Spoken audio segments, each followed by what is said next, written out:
नमस्कार, मी अजय अरविंद सावजी अकोल्याचा आहे आणि मी भारतीय स्टेट बँकमध्ये मागील 35 वर्षापासून नोकरी करतो आहे। 2009 साली मला या कंपनीबद्दलची माहिती माझ्या भावाने दिली आणि त्यांनी मला प्रिव्हेंटिव्ह चेकअप करायला गळ घातली। मी म्हटलं की मी दरवर्षी हिमालयामध्ये मागील 35 वर्षापासून ट्रॅकिंग करतो आहे, काही आजार नाही आहे आणि मी फिट आहे, तर मला विनाकारण चेकअप करायची काय गरज आहे। परंतु भावाच्या खातर मी याच्यामध्ये प्रिव्हेंटिव्ह चेकअप केलं आणि यात माझ्या हृदयाच्या रक्तवाहिन्यांमध्ये असे काही प्रॉब्लेम निघाले की मला बायपास सजेस्ट केल्या गेली।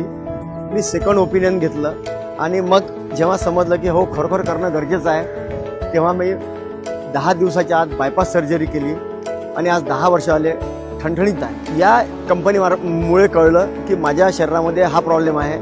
ॲक्च्युली मी स्वतःला फिट समजत होतो आणि जो माझं आरोग्य बिघडलं होतं ते मला या इंडसमुळे कळल्यामुळे मी ते ऑपरेशन करून दुरुस्त केलं आणि आजपर्यंत मी छान आयुष्य जगतो आहे। आणि 10 वर्ष आले स्टेट बँकेतून पगार घेतला, 10 लाख रुपये एका वर्षाला आणि 10 वर्षात 1 कोटी रुपये।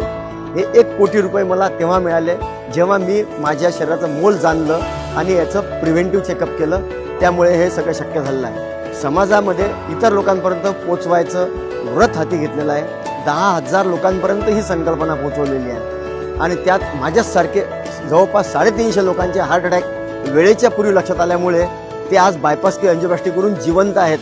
हे माझ्या हातून घडलेली खूप मोठी समाजसेवा आहे।